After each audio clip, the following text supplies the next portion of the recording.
Olá, bem-vindos ao programa Portal de Luz. Existem momentos na vida onde, mesmo tendo a convicção da existência de Deus, da continuidade da vida, nós somos abatidos por acontecimentos ou emoções que nos trazem momentos de tristeza. Mas como compreendermos essa tristeza, o desânimo que podem nos abater em alguns momentos da jornada e como reeducar os nossos sentimentos para voltarmos a olhar com esperança e com otimismo a nossa própria encarnação? Nós vamos refletir sobre esse tema e muito mais no programa de hoje. E antes de começarmos, nós vamos ouvir juntos a mensagem psicografada na voz de Chico Xavier. Cultivando paciência, se você foi vítima de preterição em serviço, reconhecerá que isso aconteceu em favor da sua elevação de nível. Se perdeu o emprego ante a perseguição de alguém que lhe cobiçou o lugar, creia que alcançará outro muito melhor. Se um companheiro lhe atravessou o caminho, atrapalhando-lhe um negócio, transações mais lucrativas aparecerão amanhã em seu benefício. Se determinada criatura lhe tomou a residência, manejando processos inconfessáveis, em futuro próximo terá você moradia muito mais confortável. Se um amigo lhe prejudica os interesses, subtraindo-lhe oportunidades de progresso e ajustamento econômico, guarde a certeza de que outras portas se lhe descerrarão mais amplas aos anseios de prosperidade e de paz. Se pessoas queridas lhe menosprezam a confiança, outras afeições muito mais sólidas e mais estimáveis surgirão a caminho, garantindo-lhe a segurança e a felicidade. Mas nunca persigas, não atrapalhes, não desconsideres, não menosprezes e nem prejudiques a ninguém, porque sofrer é muito diferente de fazer sofrer. E a dívida é sempre uma carga dolorosa para quem a contraiu. Muitos de nós, até por sermos pessoas que acreditam em Deus, temos na maior parte do tempo uma postura de fé, otimismo, esperança, de compreensão sobre os problemas da vida, que nos fazem acreditar na justiça de Deus, e com isso caminhamos, na maior parte do tempo, certos de que o melhor está por vir. Nos espantamos quando somos abatidos pelos problemas da vida, porque nem sempre conseguimos manter aquela vibração de alegria, de confiança, muitas vezes por causa dessas provações mais difíceis, de momentos mais desafiadores, e de repente nós nos flagramos tristes, sem esperanças, pessimistas, reclamando, e nos sentimos até mesmo com culpa por estarmos assim, porque temos tanto conhecimento, estudamos, temos consciência de todas as bênçãos que possuímos. Então, como não conseguimos transcender aquele sentimento mais negativo, aquela tristeza que nos abate? O importante é nós entendermos que tudo pode ter uma finalidade útil na nossa jornada de crescimento. E então esses momentos que nos trazem as dificuldades, as tristezas, também estão trazendo ensinamentos e lições que nem sempre nós vamos conseguir enxergar naquele momento específico, mas que sem dúvida será um momento que depois que tudo passar, nós iremos perceber que eram transitórios. Tudo começa a se encaixar e a fluir e nós, sem dúvida nenhuma, não devemos fugir de aprender das lições que aquele momento específico proporcionava. Portanto, nós sentirmos alguma tristeza ou desânimo ou melancolia num momento que é difícil na nossa jornada, não é de todo mal, desde que nós não nos entreguemos àquele sentimento sem prazo, desde que nós tenhamos a consciência de que tudo está acontecendo com uma finalidade para o nosso bem e temos que fazer a nossa parte, o nosso esforço para vencer aquele momento. O luto, por exemplo, deve ser vivenciado. Não é errado lamentarmos ou chorarmos a perda de alguém que nós amávamos, mas que aquele momento sirva para aos poucos reforçar dentro de nós a certeza da continuidade da vida. E assim por diante. Cada momento de dor, de tristeza que nós saibamos, com o tempo, amadurecer e reforçar dentro de nós o aprendizado que o Espiritismo pode nos trazer. Inclusive, o Espiritismo entende a tristeza como uma emoção natural, que nos pede pausa, nos pede reflexão, mas se nós nos deixarmos levar sem nenhum esforço de autodomínio por essa tristeza, por essa melancolia profunda, poderemos estar criando para nós mesmos perigosos estados de desequilíbrio. Poderemos, inclusive, abrir portas, através da sintonia mental, para obsessões. Espíritos que partilhem dessa melancolia ou que tenham mesmo algum interesse em nos manter imobilizados naquela dor por questões do passado que desconhecemos. Então, para sairmos do estado de tristeza, nós podemos buscar, inicialmente, elevar a nossa vibração mental. Claro que, quando necessário, também o apoio psicológico, o tratamento médico, a fim de nós podermos tratar e compreender a causa que nos deixou daquela forma, e também auxiliar nessa renovação que se faz tão necessária.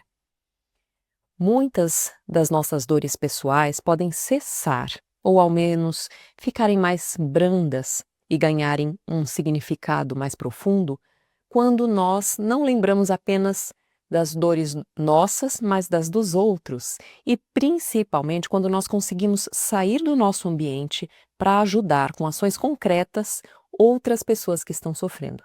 Ou seja, não só nos consolarmos, lembrando que todos sofrem, que outras pessoas também sofrem, mas sairmos de nós mesmos e nos movermos na direção de alguém que precisa de ajuda, oferecendo o nosso melhor, pode curar a nossa própria dor de uma maneira transformadora. Como orientava a sabedoria do nosso querido Chico Xavier, o trabalho no bem, além de ocupar o nosso tempo e de nos tirar daquela inércia que a tristeza costuma nos provocar, traz uma alegria que é difícil de explicar. Nós olharmos para os olhos de alguém que acabamos de ajudar, de estender a mão, e nós percebermos que podemos ser úteis, costuma ser, em qualquer momento das nossas vidas, um santo remédio, algo que se assemelha à mais pura alegria. É o amor em ação que cura. Portanto, nós não precisamos nos culpar quando nos sentirmos tristes ou desanimados diante da nossa própria vida, mas nós podemos encarar esse estado de alma como um alerta de que algo precisa mudar. E então nós temos que partir para essa mudança, aproveitarmos para olhar para dentro de nós mesmos, tentando compreender quais seriam os reais motivos daquela tristeza, avançar no nosso autoconhecimento. E então, essas pequenas atitudes de mudança que vão nos auxiliando a criar um novo padrão de vibração, como buscarmos agir no bem a favor do nosso próximo e também buscarmos fortalecer em nós os bons hábitos, como através das leituras edificantes, da prece constante, da vigilância dos nossos próprios pensamentos, para irmos aos poucos ressignificando aquela tristeza e amadurecendo o nosso próprio espírito. Nós vamos também, aos poucos, desenvolvendo o autodomínio, para não deixarmos mais aquele sentimento de tristeza crescer, conseguindo percebê-lo e substituí-lo imediatamente por pensamentos de bondade, de gratidão, de esperança, de alegria, de comprometimento com o crescimento que nós buscamos para nós mesmos durante a nossa atual encarnação. E como não falar também da oração, que é uma ferramenta poderosa para canalizar o amparo espiritual. A prece fortalece a fé, auxilia na nossa reconexão com a paz interior e com os bons espíritos que nos ajudam.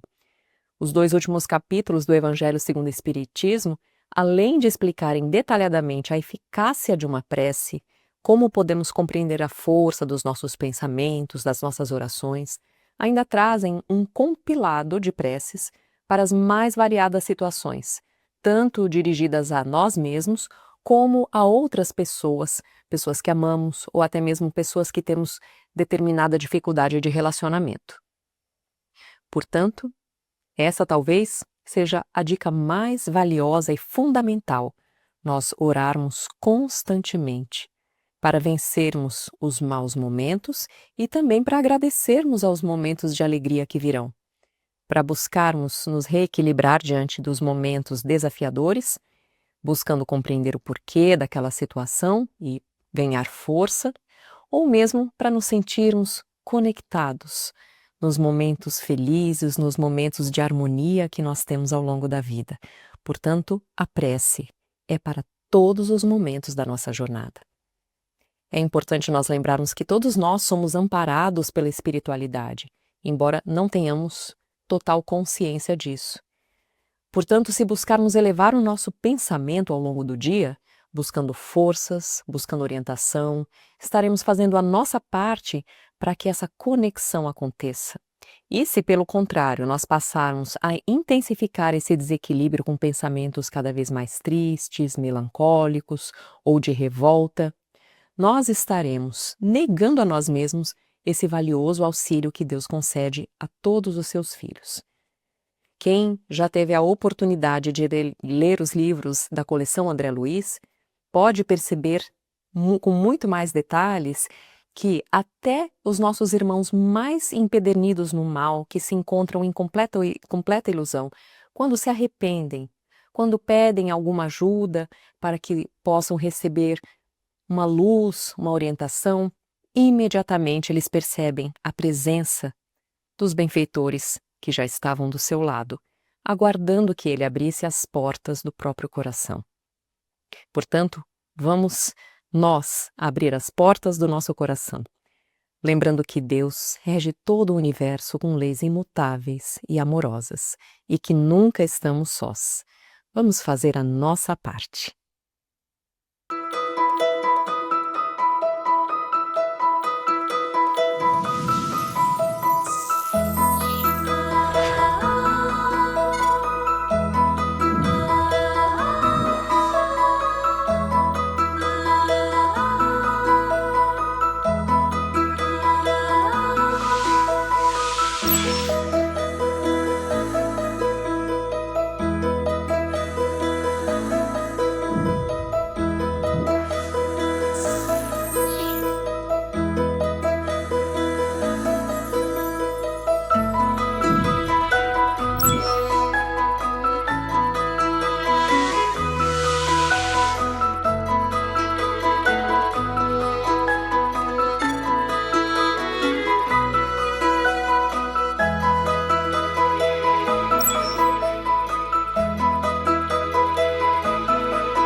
Olá, nós vamos agora ouvir a nossa amiga Sandra Marinho no quadro Educa Tua Alma. Olá, queridos amigos, queridas amigas. Eu acho que está na hora de voltarmos ao tema trabalho no nosso programa, porque nós já tivemos oportunidade de abordá-lo sob diversos aspectos. Aliás, quando se fala em atividade, ação produtiva e desenvolvedora, de aperfeiçoamento, enfim, estamos, no fundo, falando de trabalho. No Livro dos Espíritos, nas respostas às questões 674 e 681, nós temos as definições perfeitas sobre a importância do trabalho na vida do espírito, quer ele esteja encarnado ou desencarnado. O trabalho é uma necessidade e constitui uma lei da natureza. Percebam que a civilização nos obriga ao trabalho, já que nela o conforto e o prazer são fundamentais. Entretanto, o espírito desencarnado também trabalha, não necessariamente para conquistar bens materiais, mas sim na conquista de bens intangíveis e importantes para o seu desenvolvimento. Encontramos ainda a revelação que toda atividade útil que beneficia uma ou mais pessoas é trabalho. Por outro lado, o trabalho é imposto ao homem como toda lei da natureza, sobre a qual nós não temos nenhum domínio. No Livro dos Espíritos, ainda encontramos a explicação que, neste sentido, é uma consequência de sua natureza corpórea. O trabalho para nós, encarnados aqui na Terra, estamos falando, é uma expiação e, ao mesmo tempo, um meio de aperfeiçoar a sua inteligência. Sem o trabalho, o homem permaneceria na infância intelectual. Eis porque ele deve a sua alimentação, a sua segurança e o seu bem-estar ao seu trabalho e à sua atividade. Diz ainda, né, na lição, que aquele que tem o físico franzino, Deus concedeu inteligência para o compensar, mas há sempre o trabalho, certo?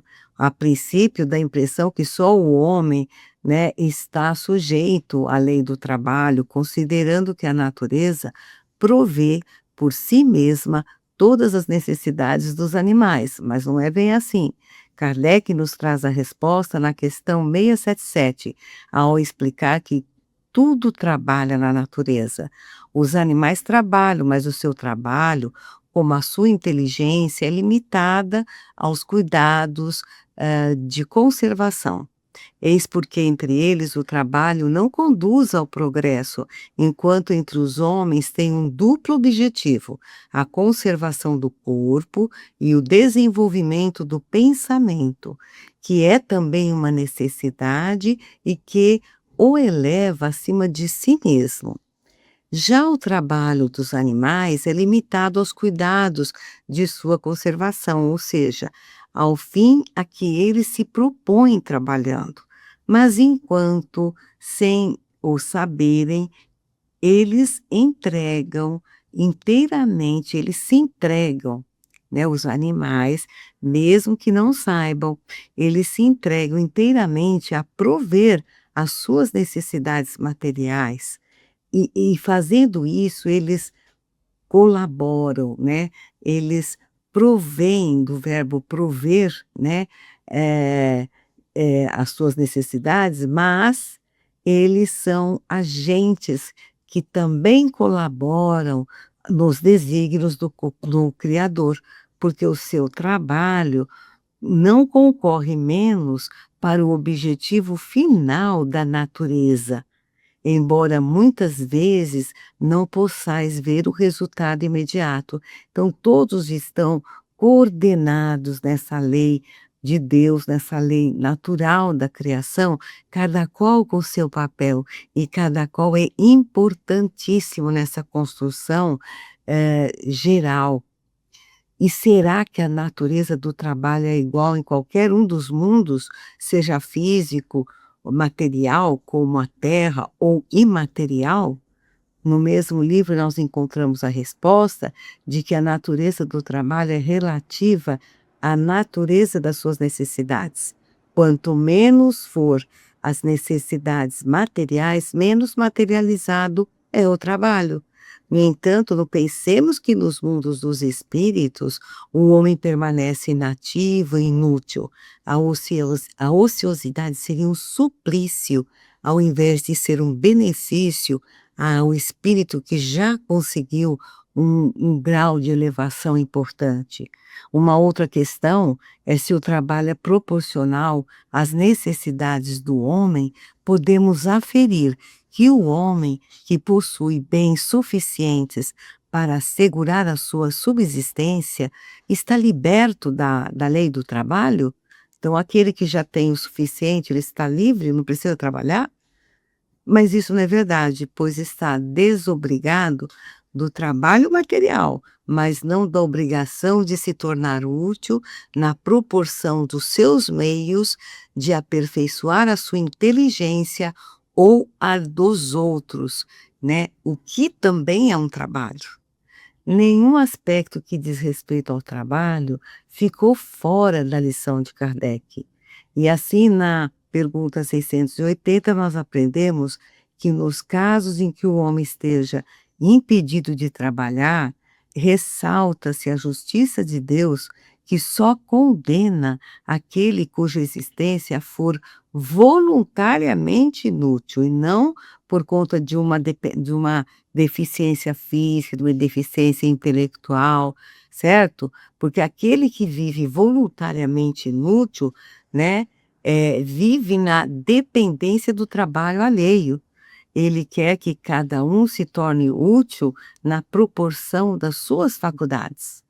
O mesmo pensamento cabe em relação aos pais, ao afirmar que os filhos devem trabalhar para amparar e prover os pais na velhice, assim como os pais devem trabalhar para os filhos quando esses dependem deles.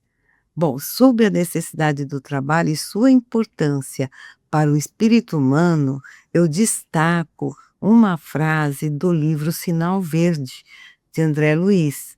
Ele fala que a câmara fotográfica nos retrata por fora, mas o trabalho nos retrata por dentro.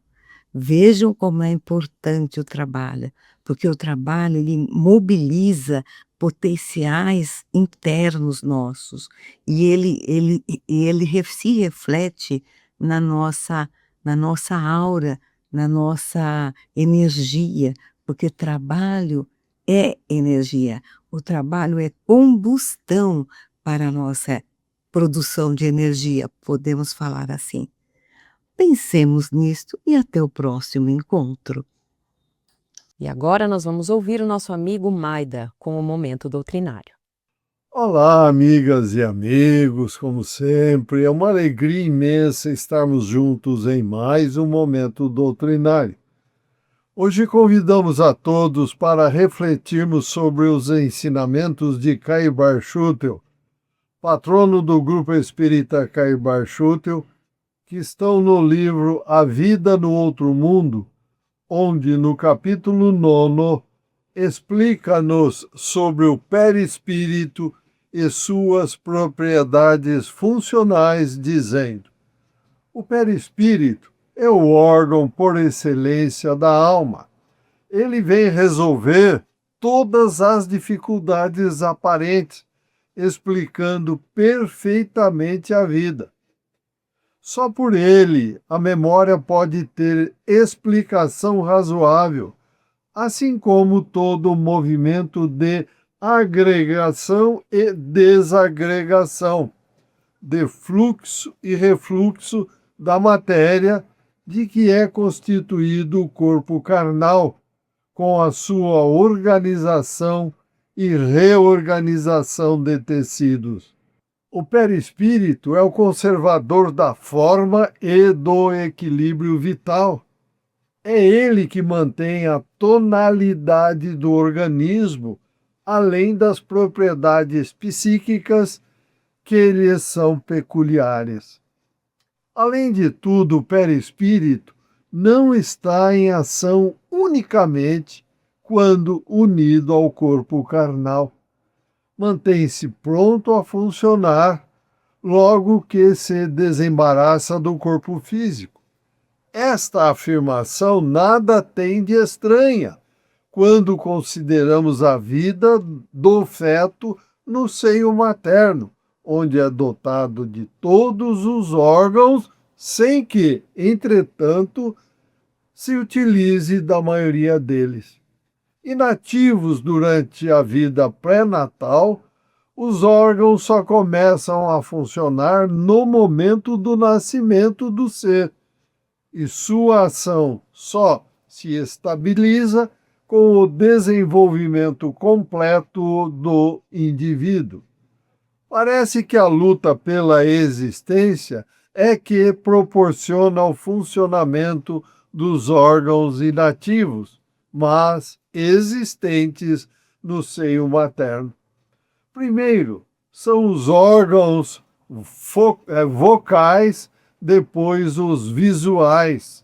O estômago começa a trabalhar, os pulmões a respirar, os braços e assim por diante, até que o cérebro entre em vibrações para a rude tarefa da vida, em prol da perfeição espiritual.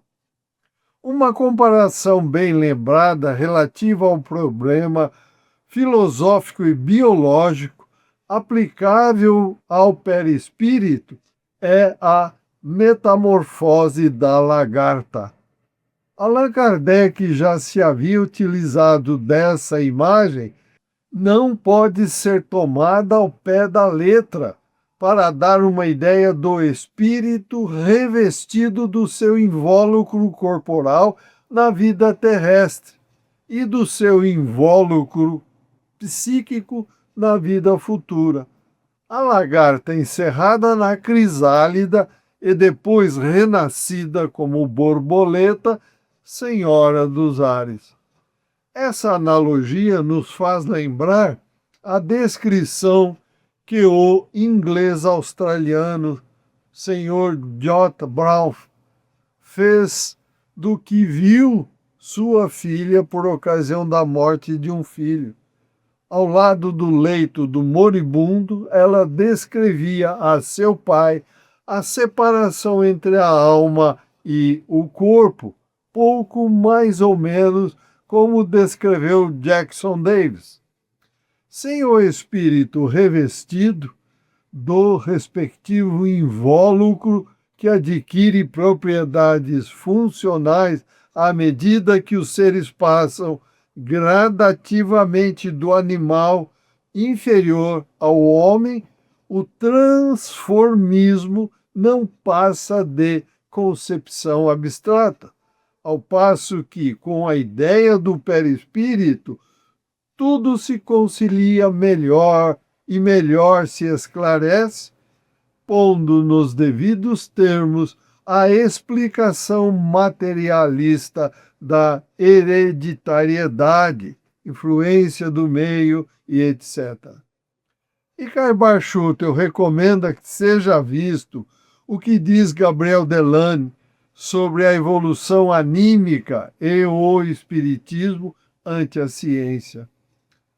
O conhecimento do perispírito vem pois, trazer-nos os seguintes esclarecimentos. Primeiro, o espírito não é um produto dos nervos e do cérebro, pois pré-existe, sobrevive e manifesta-se após a desagregação desses órgãos. Segundo, possui um organismo fluídico que o envolve durante a vida carnal e o individualiza ainda após a separação do corpo material. Terceiro, explica a conservação do tipo individual, apesar da renovação incessante de todas as moléculas. Quarto, explica a reparação das partes lesadas. Quinto, explica o equilíbrio das funções vitais, apesar da renovação das células. E conclui Cairbar Schutel, além de todas essas considerações, poderíamos acrescentar que só com o auxílio do perispírito se poderão explicar as manifestações do inconsciente, tantas vezes constatadas nas sessões experimentais do nosso tempo e por todos os magnetizadores que souberam penetrar nos refolhos da psique humana. Amigas e amigos, esta mensagem confirma-nos os ensinamentos contidos no O Livro dos Espíritos, questões 93 a 95, sobre o perispírito. Lembramos ainda que o perispírito está em ligação direta com a nossa forma de agir e pensar, influenciando na sua configuração. Os ensinamentos de Jesus, nosso Mestre, modelo e guia da humanidade, orar e vigiar os pensamentos, mantendo-os sempre em consonância com o universo, amor, equilíbrio, caridade e instrução, são fundamentais para mantermos o perispírito saudável e, consequentemente, o corpo físico também. Temos todos os caminhos para a nossa elevação mental, moral e espiritual. Então vamos trabalhar sempre em consonância com os ensinamentos e exemplos do Mestre Jesus. Agradecemos a todos pela companhia e os convidamos para que continuem a acompanhar o Portal de Luz e que compartilhem esses nossos estudos nas redes sociais. Desejamos muita saúde, paz, equilíbrio e amor no coração. Até o próximo encontro. Boas reflexões. Um forte abraço a todos. Fiquem com Deus. Nós estamos encerrando o programa de hoje por aqui e desejamos a todos uma ótima semana com muitas realizações no bem. Muito obrigada e até o próximo programa.